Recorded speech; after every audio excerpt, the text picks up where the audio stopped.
Olá, boa noite, sejam todos bem-vindos à aula de Filosofia do Direito, a aula disponibilizada para os alunos da terceira e da quarta fase do curso de Direito da Faculdade Anhanguera, Unidade Joinville. Me chamo Cléo Oliveira Forte Júnior e serei o facilitador.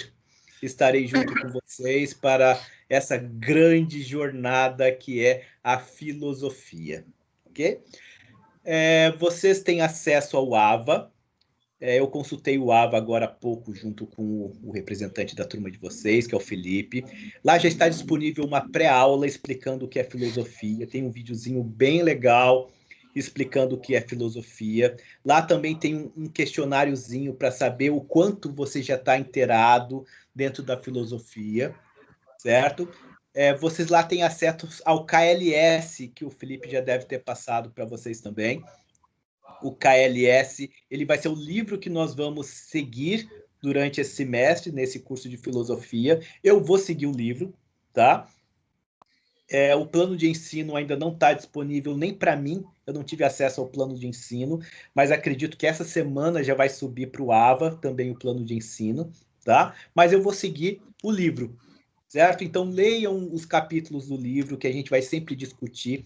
A minha ideia nesse semestre, além de trabalhar o conteúdo do livro, é fazer com que vocês produzam conhecimento, produzam e compartilhem conhecimento. Existe uma tendência atualmente na educação que é a educação compartilhada, o conhecimento compartilhado. As maiores universidades do mundo têm utilizado isso, têm mantido servidores, né, os sistemas disponíveis para qualquer pessoa acessar. Qualquer pessoa que queira ter conhecimento, tem cursos gratuitos, material disponível gratuito para que aquelas pessoas que queiram atingir conhecimento. E a tendência é essa, a tendência é produzir conhecimento. Vocês já devem ter visto a Wikipédia, dependendo da pronúncia, eu não sei pronunciar direito também, mas eu tenho certeza que vocês conhecem. A Wikipedia, ela não serve como base científica para uma pesquisa de vocês, mas apenas como informação, tá? Como informação, ela é bem importante. Mas a Wikipedia é um exemplo disso, porque você pode colaborar com o texto, você pode pegar um texto sobre determinado assunto que já está disponível na Wikipedia e você pode aumentar, dar mais informações, colocar um novo ponto de vista e agregar à Wikipedia. Conhecimento compartilhado é isso. É você pegar o material que já está pronto, você estudar o material que já está pronto, reproduzir esse material, claro que você tem que dar os créditos a quem elaborou aquele material, mas você pode modificar e também compartilhar o que você produziu cientificamente. E com o tempo eu fui aprendendo que existem várias formas de você absorver conhecimento. E hoje todo mundo tem absorvido conteúdo. Isso não é ruim, mas uma criança hoje de 10, 11 anos de idade já absorveu mais conteúdo do que uma pessoa, de que um filósofo de 40 anos da Idade Média. Já absorveu mais informação, mas não absorveu conhecimento, não desenvolveu conhecimento. A informação é boa e nós somos uma geração informada, mas superficialmente informada. Você lembra a última vez que você leu além do que a manchete que tem no UOL, no Globo, sei lá, o portal que você usa para se informar? Geralmente a gente só usa as manchetes para saber o que está acontecendo. A gente não vai se aprofundar, a gente não vai clicar. E quando a gente clica, a gente vê uma matéria muito mal formada, com um erro de português, provavelmente feita por um estagiário, porque hoje ninguém mais está se aprofundando. O conhecimento está superficial. E a gente tem que fugir um pouco disso. A gente tem que fugir um pouco disso porque nós somos universitários, somos acadêmicos e queremos queremos ultrapassar isso. Não queremos apenas informação. Nós queremos conhecimento, nós queremos saber. E alguns têm mais facilidade de aprender as coisas apenas escutando um professor dando aula, só escutando o que o professor fala, e nem precisa estudar depois, porque vai lembrar na hora da prova e vai se dar bem na prova. Outros não conseguem prestar atenção no professor e vão se dedicar à leitura e vão se dar bem na prova porque eles aprendem mais facilmente lendo. Mas sabe quando você aprende de verdade? É quando você prepara uma aula. Aí você aprende de verdade. Aí você vai aprender porque você tem que entender a situação, então você vai preparar o material e entender a situação. E a minha proposta para esse semestre é que vocês assistam a pré-aula, tá? Em cima da pré-aula, vocês vão também já ter o capítulo específico do livro que vocês vão estudar. Sempre na pré-aula é colocado, ou no próprio livro é colocado, uma questão que vocês vão ter que resolver. Aí no primeiro capítulo é como se vocês fossem, não sei se o próprio amigo Curiai, de um juiz do ministro do Supremo Tribunal, ou um juiz assistente. Parece que é essa a historinha que está aí no primeiro capítulo. Depois vocês veem direito. A gente vai estudar sempre esses casos, né? Só que eu quero que vocês produzam conhecimento. Então, depois que estiver disponível para vocês o plano metodológico, o plano de ensino, em que vocês vão saber as matérias, os conteúdos de cada aula, eu vou distribuir para que vocês façam trabalhos. Mas veja só, professor, fazer trabalho, isso é mais manjado, né? Todo mundo manda fazer trabalho.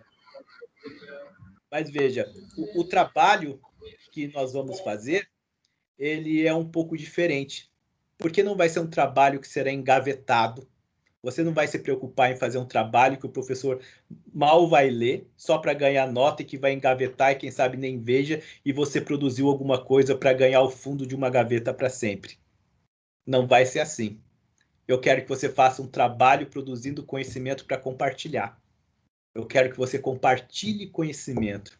Eu quero que com que você está produzindo, que outras pessoas tenham acesso a esse conhecimento que elas não teriam acesso se você não disponibilizasse. Então, você está sendo beneficiado com conhecimento, eu preciso que você beneficie outras pessoas também com conhecimento. Então, como isso vai funcionar? Vai funcionar da seguinte forma. Eu vou colocar artigos para que vocês estudem. Eu quero discutir com vocês assuntos em sala de aula. Nossa aula, a ideia é que seja muito dinâmica. Eu estou falando bastante agora, mas eu quero falar pouco na aula, eu quero que vocês falem mais. E eu vou distribuir os assuntos para cada aluno, e esse aluno vai estudar esse assunto e vai poder apresentar de duas formas.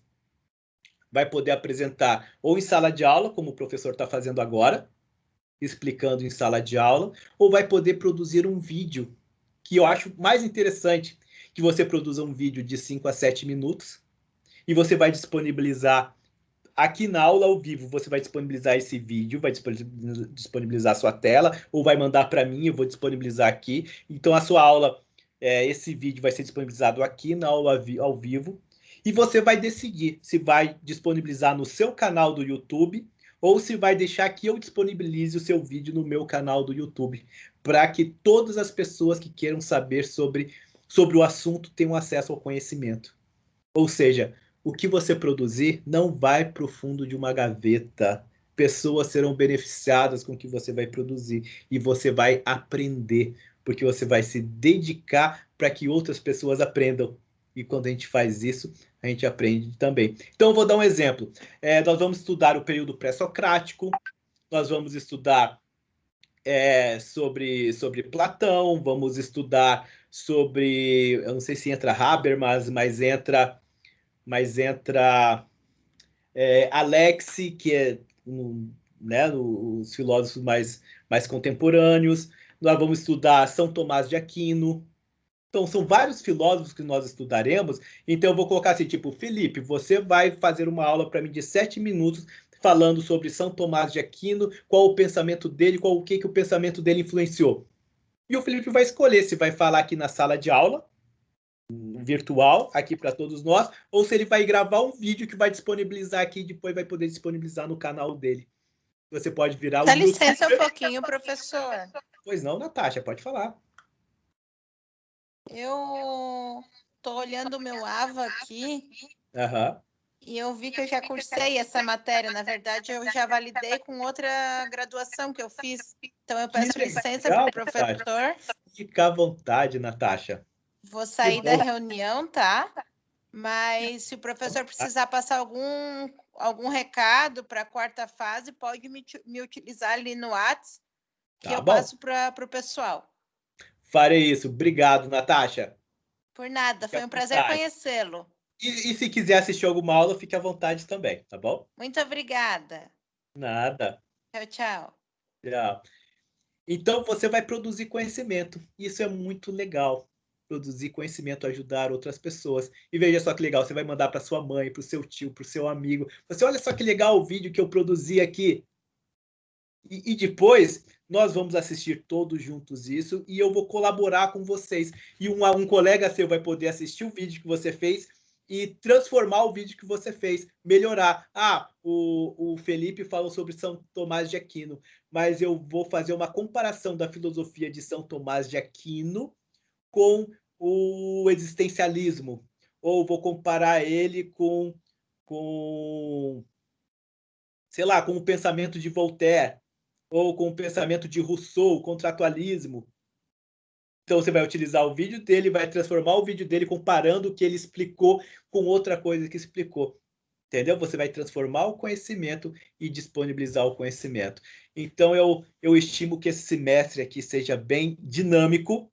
Talvez a gente não fale numa aula sobre o capítulo específico do livro, né, desse KLS, que eu vou seguir o KLS, tá bom? Para a prova, a gente vai seguir o KLS, mas a ideia é que você pense filosofia. Pense o que é a filosofia, o que isso influencia a sua vida e o que influencia ao seu redor a filosofia. Existe muito preconceito em relação à filosofia. Quando fala em filosofia, pensa num homem com cabelo comprido, cabeludo, igual eu tô assim. Mas eu não tô cabeludo, porque desde quando começou a pandemia, eu não tive coragem de cortar o cabelo. Eu tenho ficado o mais restrito possível. Mas você pensa em filosofia, pensa numa pessoa barbuda, cabeluda, um ermitão, sei lá, que só vive pensando. E filosofia não é isso. Quando eu tive filosofia na faculdade, eu tinha uma péssima concepção do que era filosofia. Uma péssima concepção. Eu não tinha tido filosofia no segundo grau e achava que filosofia era uma viagem, né? Eu falei, não, filosofia é uma viagem, vou ficar me preocupando com essas coisas que os filósofos falam, não é minha praia. E eu tive aula com um doutor em filosofia, que ele fez o doutorado dele no Vaticano. Eu fiz a minha graduação, iniciei minha graduação numa faculdade católica, e lá no Rio de Janeiro. E ele terminou o doutorado dele no Vaticano e ele veio para o Brasil, para Petrópolis, mais especificamente onde eu estudava, para dar aula de filosofia. E eu achava tudo aquilo muito estranho, muito estranho. E quando ele terminou o semestre, era o professor que eu mais admirava, porque eu entendi que o que ele explicava não era o pensamento dele, mas ele queria que nós entendêssemos o que cada filósofo pensava e que isso levou ao desenvolvimento da humanidade. Filosofia é muito importante para o direito, muito importante mesmo. Inclusive, dá para se dizer que o direito, a filosofia do direito, ele se desenvolve porque existiram os filósofos. Não é errado dizer isso, porque alguém pensou sobre o assunto. Hoje em dia é muito fácil, e é o que mais a gente vê por aí, é criticar uma decisão judicial pensando é justo ou é injusto. Essa decisão foi injusta. Mas a pessoa nem sabe o que é justiça. Nunca parou para pensar o que é justiça. Nunca parou para entender da onde vem a palavra justiça, o que é o justo legal, da onde veio a justiça. e sai falando, foi injusta. Não, se foi o juiz que tomou a decisão, baseado na lei, então não é injusto, é justo. Pode não parecer correto aos seus olhos, de acordo com a moral. Então a gente vai estudar moral também. Nós vamos diferenciar moral, ética, justiça. A gente vai ter que entender tudo isso para poder se desenvolver dentro da matéria de filosofia. Eu não sei que contato vocês já tiveram até hoje, com a filosofia.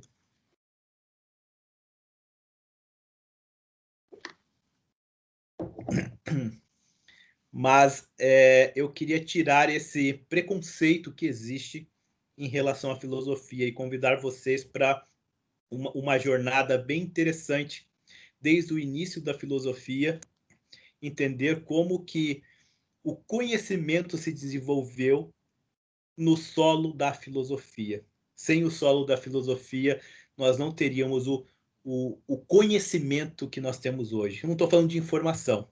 Nós vivemos num mundo de informação, mas nós não teríamos o conhecimento que nós temos hoje. Eu vou compartilhar os slides com vocês agora, para a gente começar a falar sobre o assunto filosofia, tá bom? Só para a gente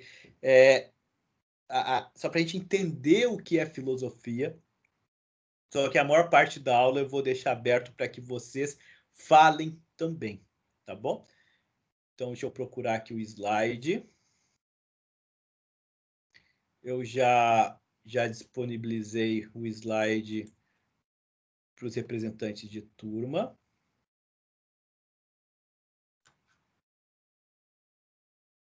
E mesmo assim, eu vou compartilhar com vocês.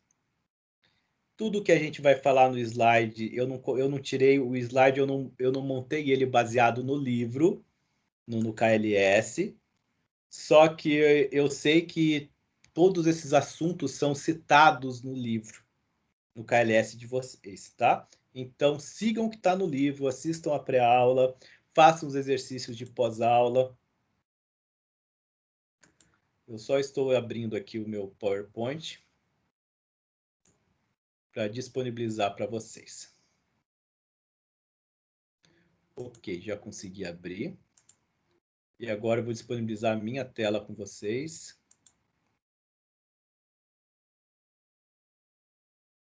Vamos ver, compartilhar.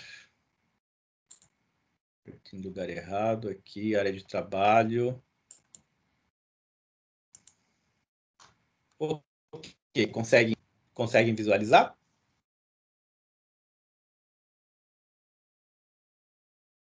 Alguém me dá um ok? Porque uma vez que eu compartilho, acho que até minha câmera some, né?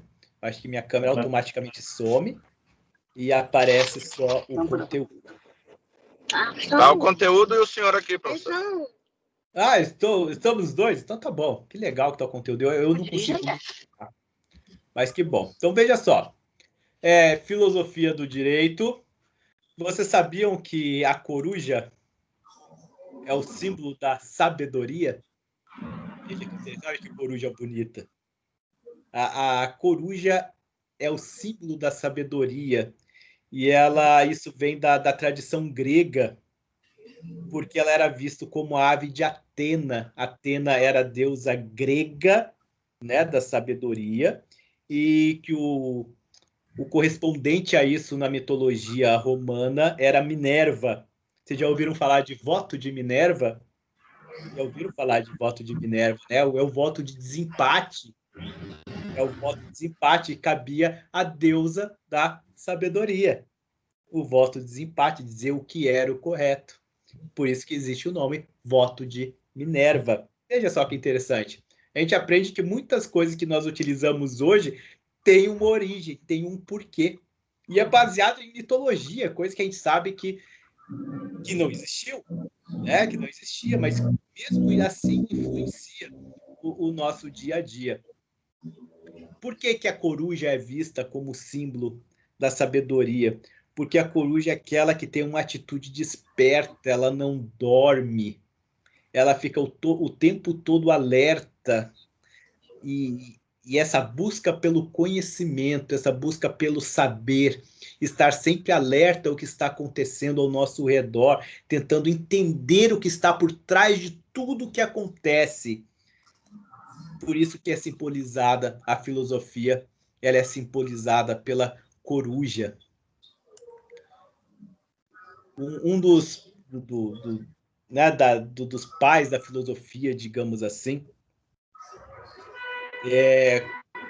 também fazia a comparação.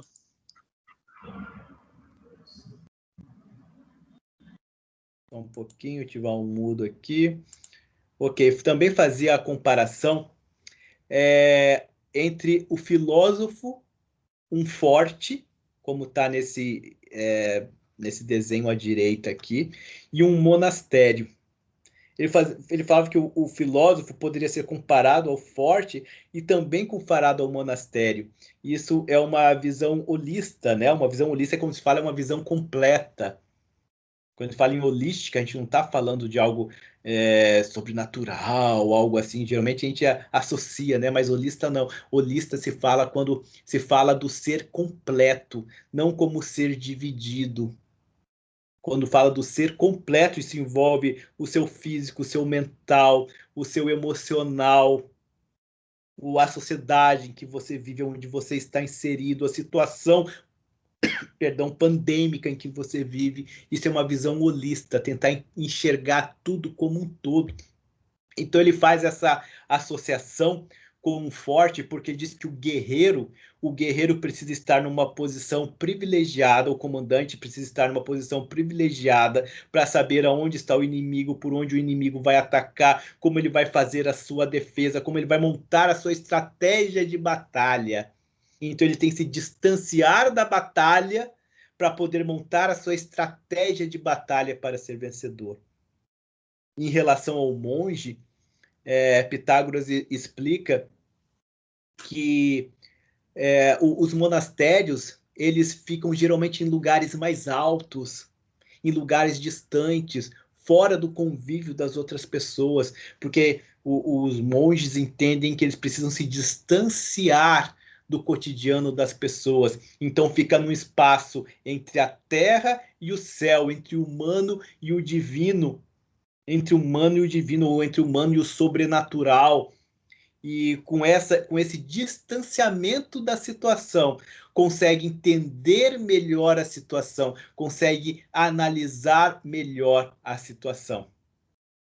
Pitágoras faz também uma comparação em relação ao estádio, porque na Grécia, né, com os Jogos Olímpicos começaram na Grécia, então ele fazia essa comparação de que o filósofo ele não está dentro do estádio participando dos jogos, porque se ele está participando dos jogos, ele não tem condição de analisar o todo. Então quem faz não filosofa, quem filosofa não faz, e tem essa dicotomia para Pitágoras. Então ele utiliza bem essa questão do estádio. Você precisa se distanciar para poder entender o que está acontecendo, entender a situação. E isso é importante para a gente também. Você já parou para pensar quantas discussões, quantos entreveros, né? Quantos problemas familiares, quantos problemas com amigos, quantas coisas nós poderíamos evitar se ao invés de estar ali no campo de batalha, ao invés de estar dentro do estádio jogando, se nós simplesmente nos distanciássemos e pudéssemos analisar a situação como se estivéssemos de fora, será que nós não agiríamos diferente? Eu comigo já cheguei a essa conclusão. Eu já cheguei à conclusão de quando estou irritado com os meus filhos, ou com a minha esposa, ou quando estou discutindo com alguém, que quando eu me dou conta do estado de irritabilidade que eu me encontro, se eu conseguir me distanciar dessa situação e conseguir pensar assim, se eu estivesse de fora, analisando essa situação, como eu estaria analisando a minha conduta? Será que eu fui duro demais com meu filho? Será que eu não deveria ter falado de uma forma mais amena? Será que eu não devia ter engolido a seco para poder evitar que essa discussão se prolongasse? Se você trazer isso para o seu dia a dia, você vai perceber que isso é muito, muito comum. Nós não estamos acostumados a termos distanciamento das situações para poder pensar melhor, para poder entender melhor a situação. E como seria bom se nós conseguíssemos fazer isso. Seria muito bom se nós conseguíssemos fazer isso. E agora eu quero convidar você a falar. Eu quero que vocês deem a sua opinião, que vocês falem, que vocês conversem sobre esse distanciamento.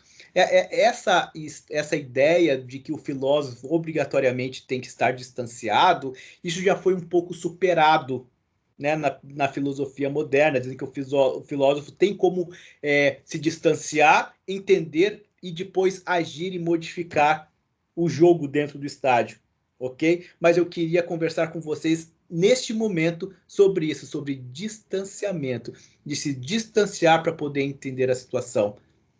Vamos lá? Alguém já vivenciou isso? Alguém acha que poderia ter atitudes diferentes se pudesse se distanciar para analisar a situação?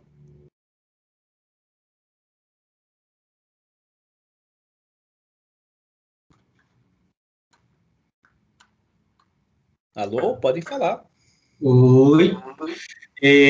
Então, até o professor, enquanto falava, eu também estava refletindo um pouco. Então, só falando um pouco de mim, eu fiz, meu Deus, faz muitos anos, eu tenho cara de novo, mas eu sou velho, eu estudei 5 anos no seminário para ser padre, e eu cheguei na faculdade de filosofia e cursei 1 ano. Legal. No segundo ano, eu encerrar a carreira, não era o que eu queria. Então, mas isso já faz muitos anos, isso foi lá em meu Deus, de 2002 a 2007. Meu Deus. Mas é muito engraçado, escutando o professor falando sobre distanciamento. Na verdade, eu poderia dizer que isso é algo que deveria, para mim, tem que ser atual no cotidiano de todas as pessoas. E até usar a filosofia, até na atualidade, como ferramenta, até para o equilíbrio emocional nosso hoje. E geralmente, até diante de um conflito, ao invés da gente parar, se distanciar, refletir, tentar se colocar em todas as posições para chegar numa verdade que dê para dizer que é absoluta para ambas as partes, hoje, às vezes, diante do conflito, a gente já, sem pensar, acaba mais atacando, porque acha que vai resolver a situação, e acaba tomando decisões por impulso, que, no final das contas, às vezes, não é bom para nenhuma das partes envolvidas no conflito, por exemplo. Então, se todo mundo hoje conseguisse, às vezes, em um determinado momento, parar, não, tá, ok, tem tal situação, tem tal questionamento, vamos parar, vamos se distanciar, tentar olhar, se colocar no lugar do outro, para ter uma visão diferente, eu acho que as coisas seriam melhores, né, mas é algo que, infelizmente, ainda não, as pessoas não têm esse hábito ainda, é uma coisa que as pessoas não têm isso no cotidiano. Mas a filosofia, querendo ou não, dentro disso, ela, para mim, ela é muito atual, por mais que digam que é algo, porque lá no século tal, não, mas esse distanciamento, ele deveria ocorrer hoje, a gente tem que fazer isso, principalmente dentro do direito, né, e outra, como operadores do direito, acredito que como nós vamos estar, de repente, intermediando, querendo solução para conflitos, a gente precisa entender todos os lados. Para isso, a gente vai precisar se distanciar um pouco para tentar olhar por fora. O outro tem uma visão do negócio que não é a nossa visão. Então, a gente tem que se distanciar para ter a visão do outro também. Legal. Eu não sei se vocês estão antenados com os acontecimentos, né? Será que a atitude de um determinado magistrado aí seria a mesma se ele conseguisse se distanciar da situação ao invés de dar carteirada para um guarda municipal? Se ele soubesse a repercussão que teria, como as pessoas iam enxergar ele? Hoje ele foi afastado, saiu a notícia. Será que ele teria agido da mesma forma se ele conseguisse se distanciar da situação? Assim, poxa, o que as pessoas vão pensar disso aqui? Será que essa minha atitude, será que eu sou melhor do que as outras pessoas por ter um cargo diferente? por ter uma posição social diferente. No Rio de Janeiro, teve alguns meses atrás uma moça que ofendeu um fiscal que tinha doutorado, inclusive, dizendo, não, porque meu marido é engenheiro e é melhor que você. Não sabia nem que o fiscal tinha doutorado, sabe? Só que ele é um fiscal, passou no concurso público e é fiscal. Qual o problema disso? Nenhum problema. E depois que teve a repercussão, veio e falou assim, minha vida acabou, eu não sabia que ia ter essa repercussão, etc. Mas será que se a gente parasse, se distanciasse da situação e visse um fiscal, se a gente estivesse de fora vendo um fiscal atuando uma pessoa por não estar com uso de máscara, não interessa se eu concordo ou não com usar máscara, será que eu me comportaria daquela forma? Só que, veja só, a gente não pode utilizar isso para julgar as pessoas, porque daí fica fácil. Fica muito fácil. Eu me distancio da situação, porque eu não estou envolvido na situação, eu vejo alguma atitude que o Felipe cometeu, praticou, e uso esse meu distanciamento para ficar julgando ele, condenando isso. Mas não é essa a intenção da filosofia. A função da filosofia não é julgar. A função da filosofia é entender. Eu me distancio da situação que aconteceu com aquele juiz, com aquele fiscal, e entender qual é a situação que está vivendo aquele juiz, qual é a situação que está vivendo aquela mulher que ofendeu aquele fiscal, qual foi a atitude daquele fiscal de ter ficado tão sereno nessa situação toda. Será que eu teria tido essa atitude? Então eu falei assim, o quê? Eu tenho doutorado também, dava uma carteirada em cima de outra carteirada, mandava prender e etc. Não é essa a intenção da filosofia. A filosofia é tentar entender, compreender. E para isso que a gente precisa do distanciamento. Veja, eu utilizei esses dois exemplos, mas você pode utilizar exemplos da sua vida mesmo. Pode falar, Felipe. Eu ia até comentar, né? Olha que esse caso dessa senhora com essa infeliz fala, né, para o fiscal. No dia seguinte, ela já estava desempregada, né, porque foi demitida, então teve todo um transtorno. Mas olha que engraçado, né? E aí, na atualidade, hoje, com a cultura do cancelamento, como a gente acaba julgando demais até essa mulher, sem nós também nos colocarmos no lugar dela. Alguém que cometeu um erro, ela foi infeliz, bom, ok. Mas agora, será que a gente consegue perceber que com a cultura do linchamento virtual, do cancelamento, que a gente também acaba contribuindo para destruir a vida de uma pessoa? Porque é uma mulher que ela pode se mudar hoje de 300 endereços no Brasil todo, ela vai ser conhecida, ela vai ser lembrada eternamente. Então, ela por si só já vai estar pagando. Mas quem somos nós para nos darmos o direito de ainda, de repente, para a internet condenar mais? Então, nós acabamos até nos sentindo superiores a ela também, e não conseguimos entender que nós estamos errados também nesse ponto de fazer essa crítica. Não que ela esteja certa, que ela cometeu o erro dela e foi bem feio, né, ok? Mas quem somos nós agora para ir lá também, e parece que a gente não consegue parar para pensar no que tudo isso pode, o que tudo isso pode acarretar. Porque daí vai todo mundo para a internet, lincha ela, e ela agora não presta mais, aí de uma hora para outra a gente pode receber uma notícia que ela vai lá e se matou. E aí, de quem é a culpa? Então, acho que são tantas sequências, né? Tudo é um ciclo, meio que é um ciclo que não para. E aí as pessoas não conseguem parar para refletir, se distanciar realmente, colocar no lugar de todas as pessoas. E como eu falei, a filosofia não serve para julgar, serve para entender. Se você utilizar o distanciamento para julgar outras pessoas, tá errado também. Também tá errado.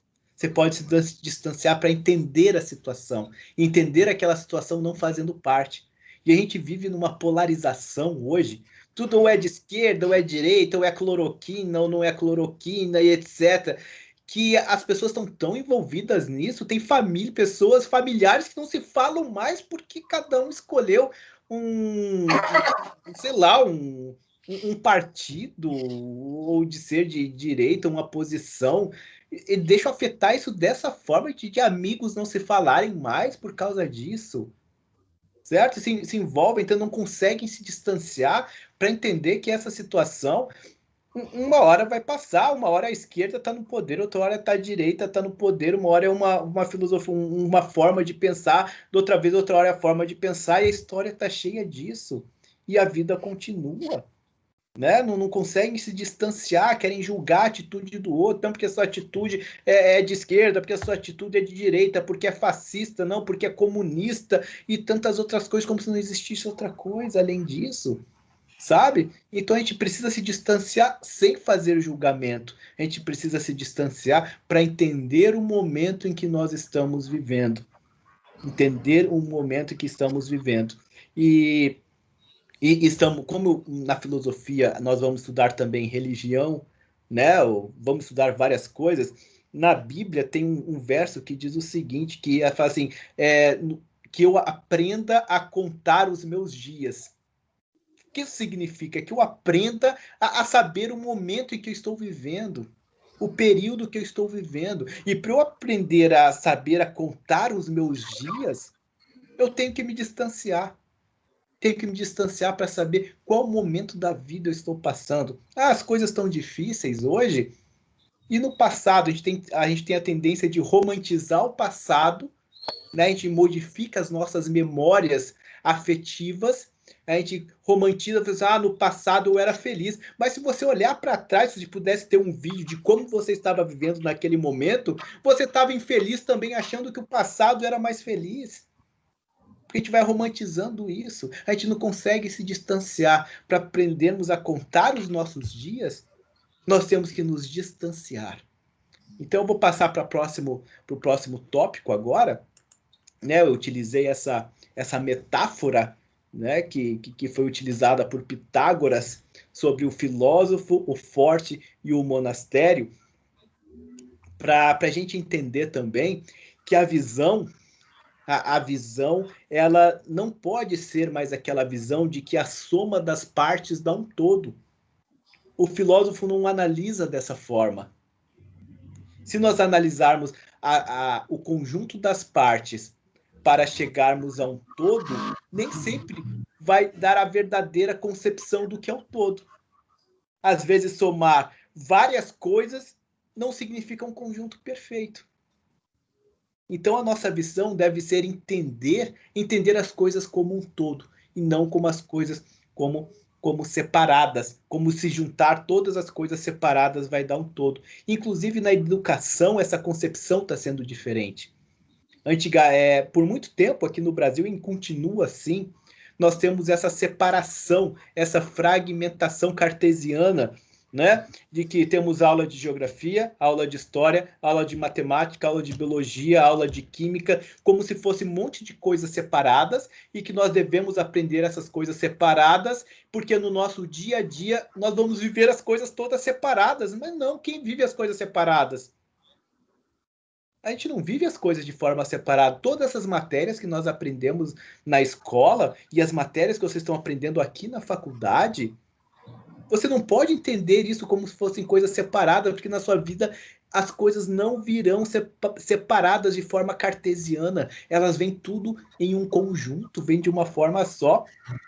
Eu estava com meu filho, tem 6 anos de idade. Eu estava mostrando esses dias para o meu filho que existe matemática em tudo.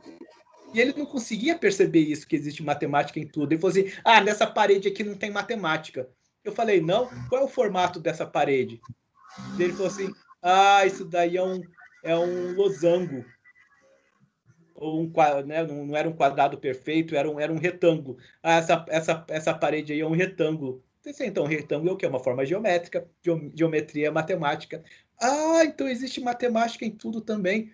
Agora, só que eu aprendi matemática apenas as fórmulas, fazendo conta. O meu professor não conseguia me explicar que a matemática no dia a dia, no fazendo uma compra, no vendo a porcentagem de desconto, se estava correto ou não, nos juros que eu ia ter no banco, qual era a rentabilidade, porque era tudo separado. Quando eu preciso colocar matemática no meu dia a dia, eu não sei como fazer, porque eu enxergo tudo tudo separado. E a visão que o filósofo tinha já desde o começo não era a visão cartesiana, não era a soma de todas as partes para ter um total. É o contrário. É todas as partes contribuindo para um total. Então, o correto não seria aprender simplesmente matemática, é aprender matemática na mesma matéria que ciências biológicas. Ah, como que eu aprendi isso? Ah, eu vou aprender isso pegando os grupos ou os filos das plantas, dos animais, o conjunto, os animais são divididos em que espécies, de que forma eles são divididos. Eu consigo aprender matemática nisso, sabendo quantos animais provavelmente tem dentro de um formigueiro. Isso tudo pode ser aprendido de uma forma conjunta, de uma forma holística, que é entender o todo. Você olha para uma pessoa e você pode enxergar essa pessoa, se essa pessoa é gorda ou magra. Você tá rotulando essa pessoa simplesmente pelo que você viu, gordo ou magro, alto ou baixo, loiro ou ruivo, ou preto, ou branco, rotulando a pessoa pelo que você viu. Você não está entendendo a questão, a educação emocional dessa pessoa. Eu voltando agora para a educação. Existe a educação sobre a informação que tem o corpo. Não adianta nada ter corpo são e mente estragada, assim como não adianta nada ter mente sã e corpo estragado. Nós precisamos de uma saúde completa, mental, emocional, física, espiritual, para aqueles que acreditam ou vão para essa área, seja lá qual seja a sua crença ou não crença, né? Isso tudo deve ser respeitado. Então, o ser humano é um todo, é o que a gente chama de integral, é completo. E analisar, sem analisar uma pessoa no todo, no completo dela, nós acabamos sendo preconceituosos porque nós só conseguimos analisar a pessoa por partes. Nossa, olha como aquele rapaz é bombado. Ah, mas se é bombado é porque não tem a cabeça boa. Não, você não conheceu a pessoa, não conheceu a educação que a pessoa teve, o contexto emocional que ele está, o contexto em que ele foi educado, em que ele cresceu, né? Os traumas que os pais transmitiram para os filhos, a situação de vida que aconteceu. Isso é uma visão holística, é uma visão de vida, é uma visão do completo. E o filósofo faz isso. O filósofo, ele se distancia para poder entender o completo. Daí veja só, o Pitágoras, ele fazia essa reflexão, né, esse distanciamento entre ação e pensamento. Ele colocava que quem age não consegue pensar, que no caso do grego e depois no latim ou no romano seria a praxis e a teoria, ou actio e a contemplatio. Ou seja, distanciando, aquele que está lá no ginásio fazendo o jogo não é capaz de entender o jogo como um todo, não consegue entender tudo o que está acontecendo.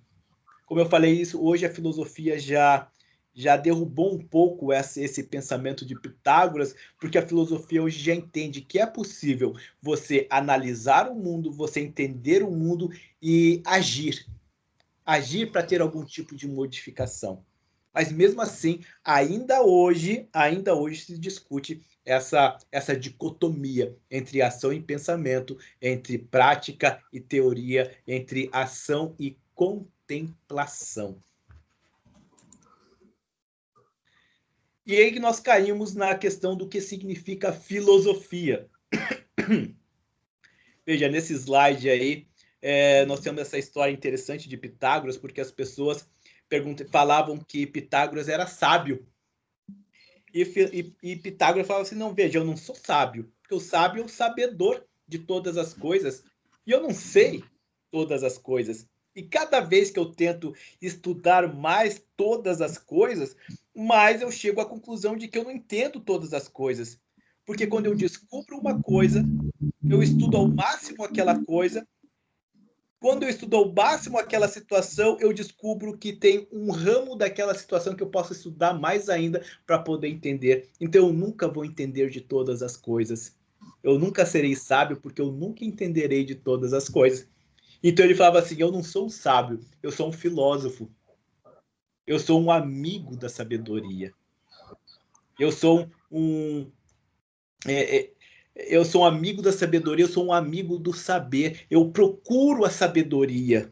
Só que eu nunca vou achar porque eu nunca serei suficiente para saber todas as coisas. E daí vem a expressão filosofia.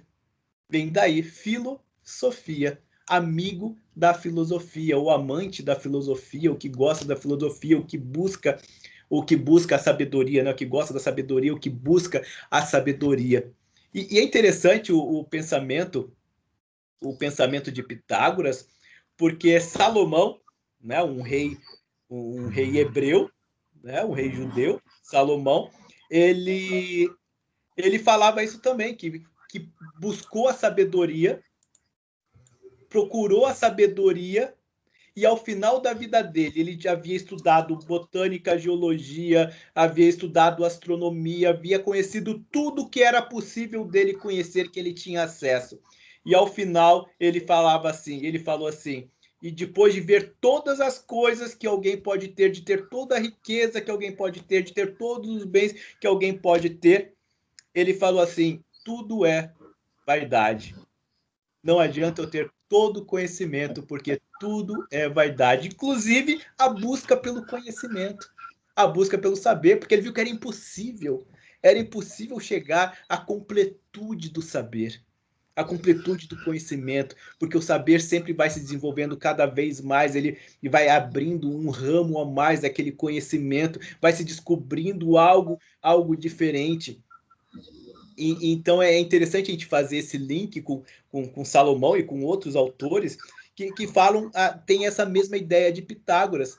E veja, Pitágoras viveu em vários séculos depois do que Salomão, e já tinham essa mesma ideia.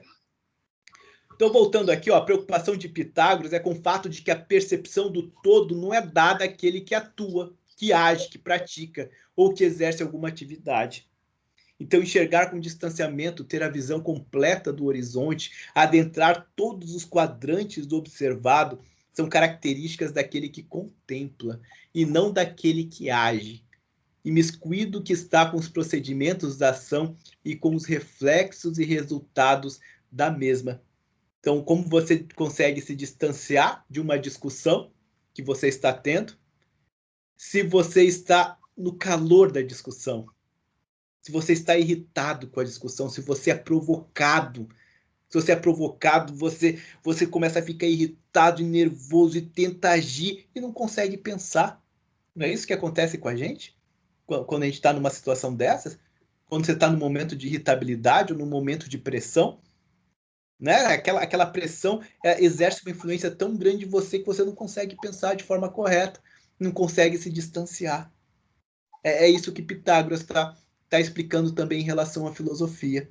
Se você está tão envolvido com a prática de alguma coisa, você não parou para refletir sobre pensar, enxergar como um todo.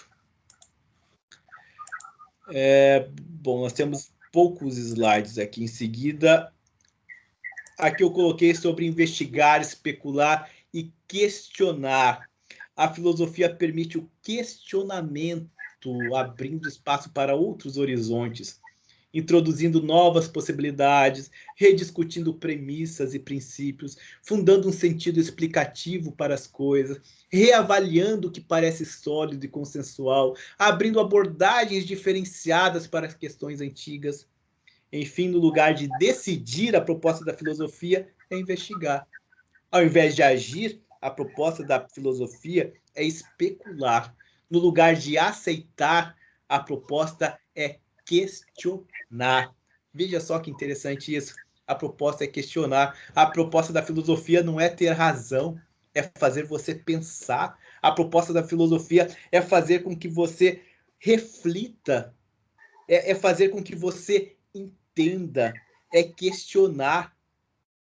Veja no momento que nós vivemos de de polarização, onde que as pessoas estão tão acaloradas para dizer que estão certas, que lado está certo e que lado está errado. Se você se coloca na posição de um filósofo, você não está preocupado com quem está certo, com quem está errado. Você, na posição de filósofos, você tenta contar os seus dias, você tenta entender o momento. Você não vai partir para o lado, seja de esquerda ou para o lado direito. Você quer entender como que as coisas chegaram até essa situação. Para que rumo será que essa situação irá seguir? Para qual rumo será dado nessa situação? O que irá acontecer? Entender o lado das pessoas, como elas estão defendendo dessa forma. Daí você não entra, você não fica dentro dessa discussão acalorada, porque o filósofo não faz isso. O filósofo se distancia para entender. O filósofo não vai defender a esquerda, não vai defender a direita, vai dar a opinião dele como um observador. Só que tenta fazer isso hoje. Tenta você, como observador, dar qualquer tipo de opinião. Quem é de esquerda vai te taxar de fascista. Quem é da direita vai te taxar de comunista. E você não é nenhum dos dois. Você só está tentando analisar a situação de fora. Veja, as pessoas estão tão dentro do estádio, tão dentro do jogo, tão acaloradas pela situação, que qualquer um que dê uma opinião que não seja nem de esquerda nem de direita, que só queira ver o que está acontecendo, analisar a situação do que está acontecendo, ou é taxado de um, ou é taxado de outro. Então a intenção da filosofia é essa, não é decidir, não é julgar, é investigar, é entender, é especular, é questionar. Porque aceitar todas as coisas do jeito que elas estão não é filosofia. Você ler o pensamento de alguém, ou ouvir o pensamento de alguém e começar a defender o pensamento dessa pessoa, isso não é filosofia. Isso é você está sendo partidário, você está indo por uma corrente e sendo defensor dessa corrente. A gente tem que questionar tudo que a gente faz, tudo que a gente entende, tudo que a gente vê, nós devemos questionar. O filósofo faz isso. E nós temos que aprender a fazer isso. A filosofia tem que estar no nosso dia a dia. A gente tem que aprender a se distanciar para poder entender as coisas. Estou sendo repetitivo nisso porque isso é muito importante e muito importante dentro da filosofia. Tanto que o pensamento de Pitágoras até hoje é discutido. Veja só, eu vou falar agora com vocês sobre conhecimentos. Veja que nos slides vem aqui, ó, conhecimento senso comum, conhecimento religião, conhecimento técnica, conhecimento arte. Todas essas coisas são diferentes. E a filosofia usa isso. E quando a gente fala em conhecimento, a ideia que muitos têm de conhecimento é informação.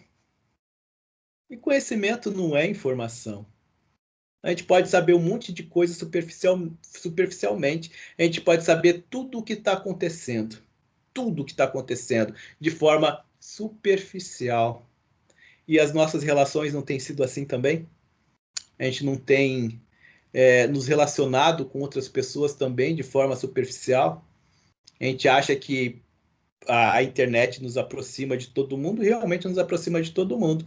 Daí a gente compartilha um oi, bom dia, boa tarde, boa noite, naqueles memezinhos, manda um memezinho, manda uma piadinha, pô, esse cara é meu amigo, manda um memezinho, coisa e tal. Você não sabe o que o cara tá passando. Você não sabe o conflito emocional que ele está vivendo. Você não sabe o que ele está passando no dia a dia. Você conhece ele. E é uma diferença muito grande de conhecer e realmente conhecer, né? Se você perguntar para mim se eu conheço para aqueles que gostam de futebol, eu gosto de futebol. Se você perguntar assim, se eu conheço o Cristiano Ronaldo, vou falar assim, conheço.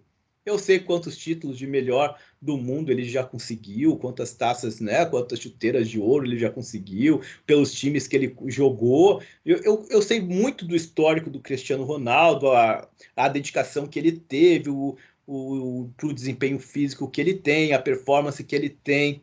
Mas perguntar assim para mim, mas você já conversou com ele? Não. Você já pensou quais são, você já perguntou para ele, conhece para ele os conflitos que ele tem? para chegar até onde chegou, como ele se sente quando ele não tem a performance que ele esperava. Não, eu não sei disso. Os problemas de relacionamento, casamento, a relação com os filhos dele no dia a dia, os problemas que ele tem para o filho ter aula online, se é que tem, né? Não sei. O conflito que ele tem com a esposa, com as esposas, eu realmente não sei, estou apenas, né, divagando aqui. E eu vou chegar à conclusão que não. Eu não conheço o Cristiano Ronaldo. Eu sei quem ele é. Eu ouvi falar quem ele é. Eu li a respeito dele, mas eu não conheço ele. Quantas pessoas nós conhecemos de verdade? Né? Quem nós conhecemos de verdade? Será que nós conhecemos o amigo de verdade? O filho de verdade? A esposa, a filha, o esposo? Será que nós conhecemos essas pessoas de verdade? O que é esse conhecimento para mim? Uma simples informação? É um simples ler ou ver o que está acontecendo no Facebook, que é uma vida que, né? Se as pessoas vivessem dentro do Facebook, o mundo seria todo feliz. Não é assim? As pessoas expressam, utilizam as redes sociais para demonstrar uma felicidade que elas almejariam ter, mas que na verdade não tem, porque os conflitos íntimos são muito maiores do que isso. Então as pessoas não se conhecem, assim como nós conhecemos muito pouco sobre muita coisa. Nós sabemos pouco sobre muita coisa. Temos muita informação, mas não temos conhecimento.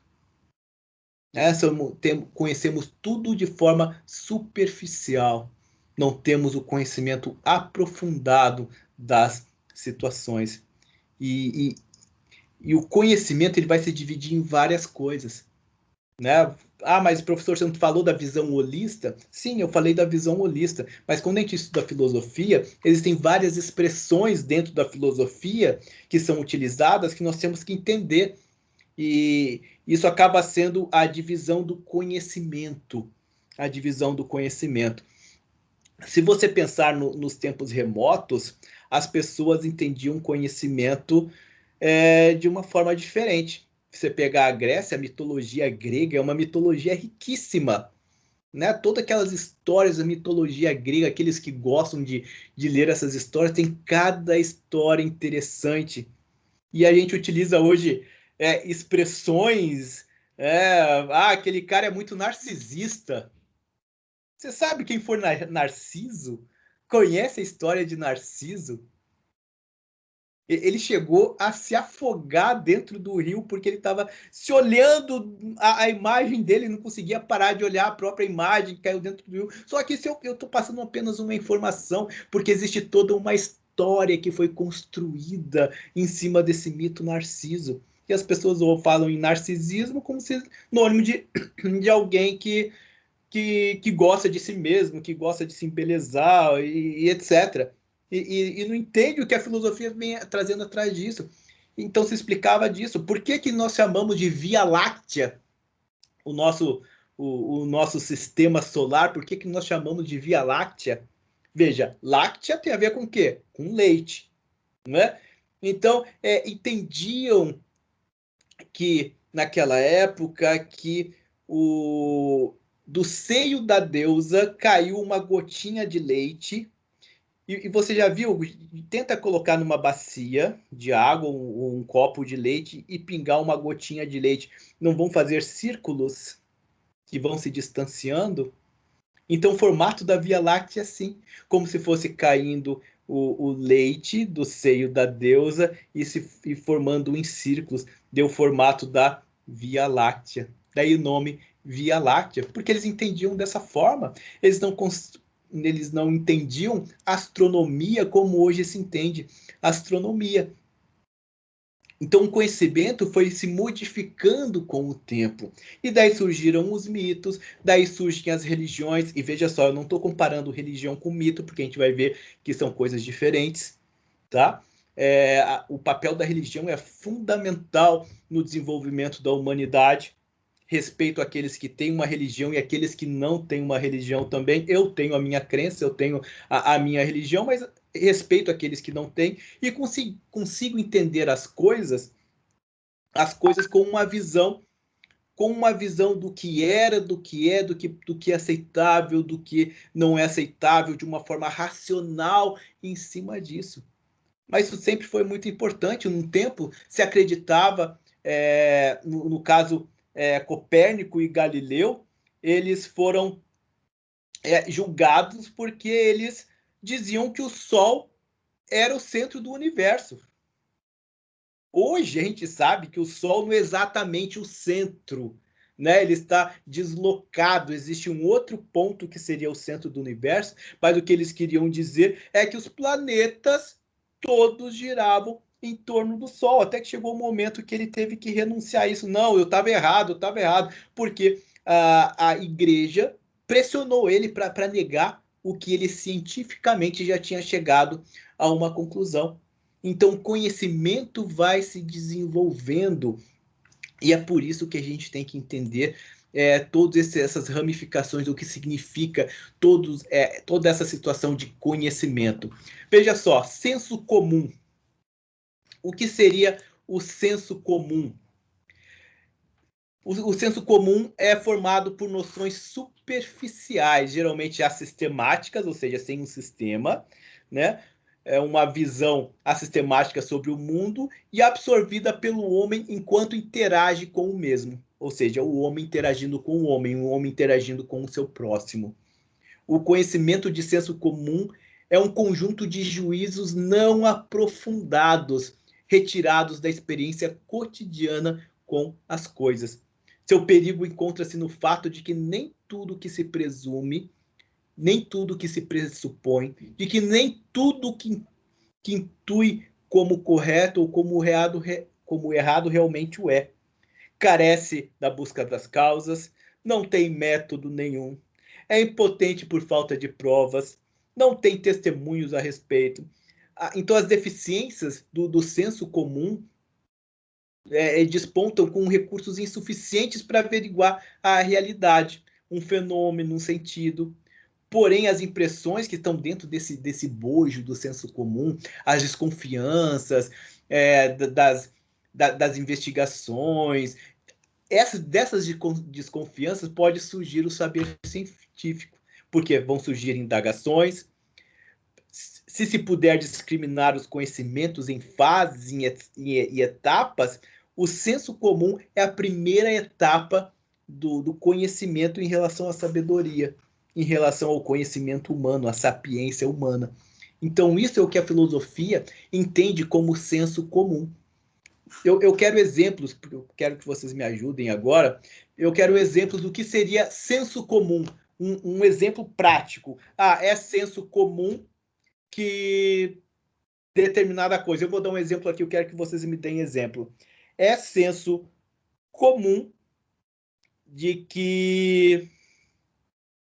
Me ajudem, eu estou pensando aqui, eu não preparei isso, estou pensando, eu quero que vocês pensem e falem também. O que seria algo de senso comum? Tomar de barriga. Oi, André? Tomar leite de manga dá dor de barriga. Isso é um senso comum que os antigos tinham, né? Legal. Que achavam que tomar leite com a manga daria dor de barriga, né? Porque 1, 2, 3 tiveram isso. Então, eles passam isso de geração a geração. Até hoje, eu falo para meus filhos, tomar leite com manga dá dor de barriga. Tomar banho depois de comer dá indigestão, né? Não pode pular na piscina depois de comer, porque senão você pode morrer de indigestão, né? Minha mãe utilizava isso para eu não ir na piscina depois do almoço. Ou quando ela não queria que eu fosse na piscina, dava qualquer coisa para eu comer. Daí eu falava assim, não, agora você comeu, você não pode ir na piscina. Era o jeito que ela achava para eu não ir na piscina ou entrar no mar quando ela estava com medo que eu entrasse. Isso aí, senso comum. Então, o senso comum é desprovido de provas. Misturar também melancia com outro alimento pode causar morte e tantas outras coisas, não é? Alguém mais quer dar exemplo de senso comum?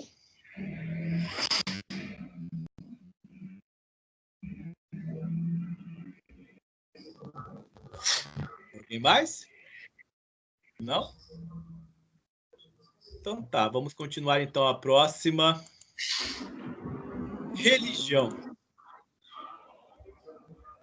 Veja, a religião, desde o início da humanidade, seja como você quiser entender a religião, ou seja como você querer entender como o mundo foi formado ou se desenvolveu, independentemente se você é criacionista ou evolucionista, ou se você nunca nem parou para pensar nisso, uma coisa é certa.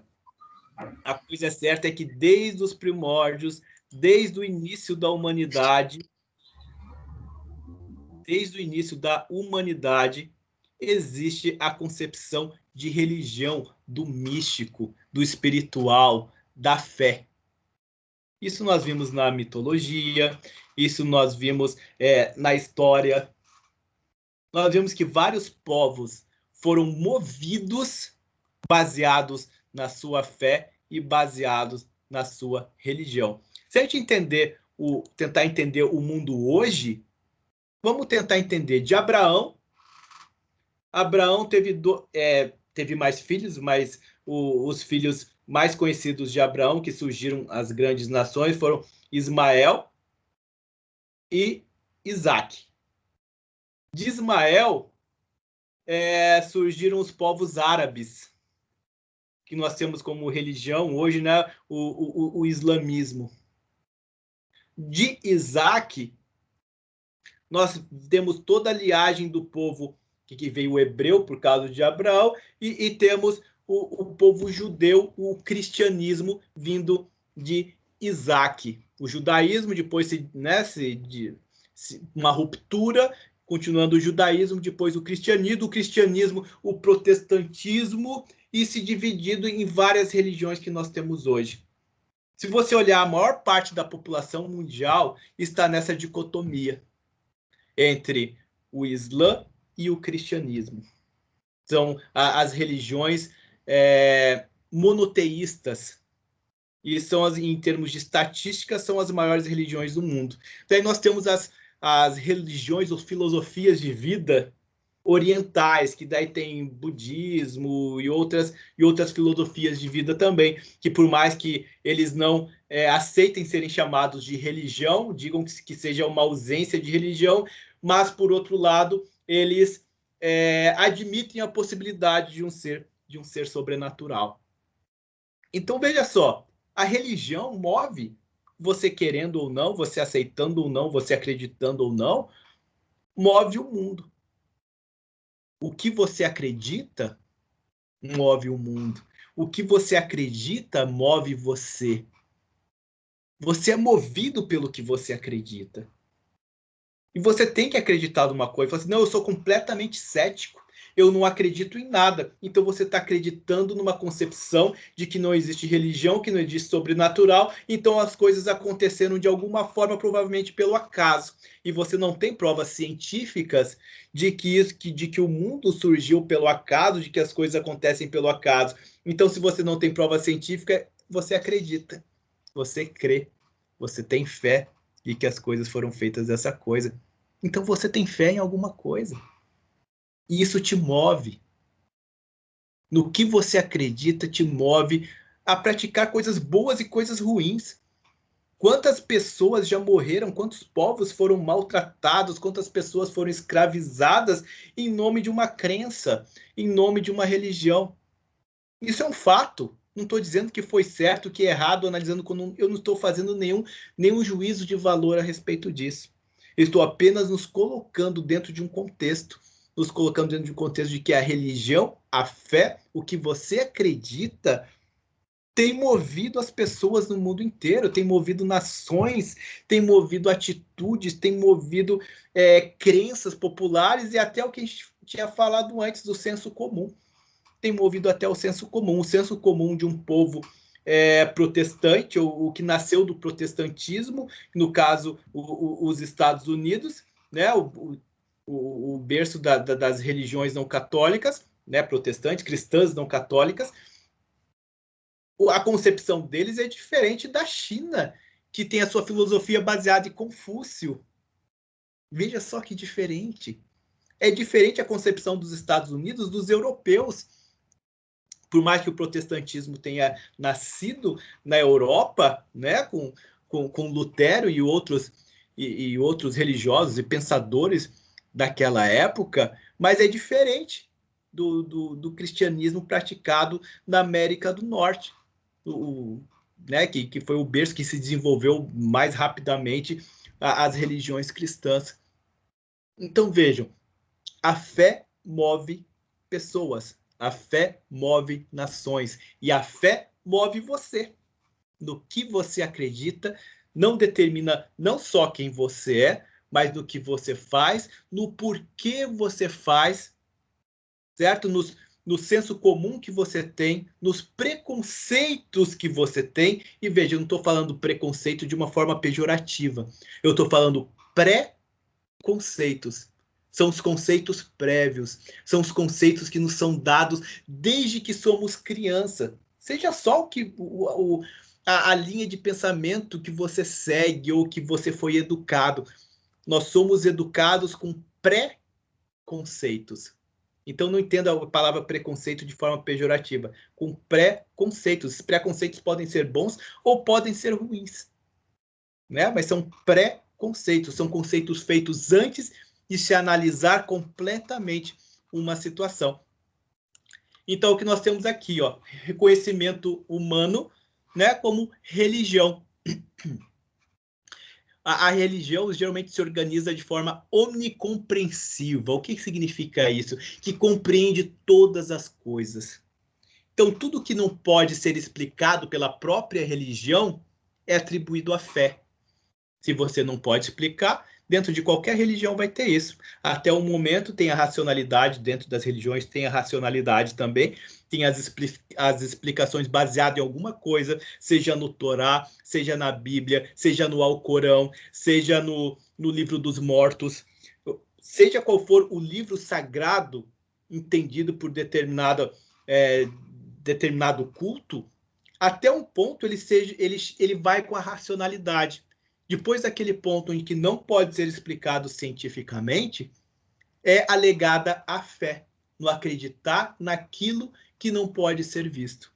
Né? Inclusive, para os cristãos, né, do caso da Bíblia, fala sobre isso, que a fé é a certeza das coisas que não se veem. Então, se não se vê, eu não posso provar, eu não posso dizer como que é. E sem fé, de acordo com a Bíblia, é impossível agradar a Deus. Então, veja, se você acreditar apenas na ciência, não dar espaço para a fé, então você não agrada a Deus. É isso que está na Bíblia, certo? Então, a racionalidade vai até um ponto. E a racionalidade vai até um ponto, inclusive, dentro da ciência.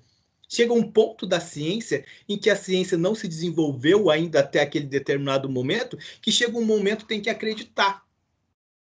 Hoje se fala muito em física quântica.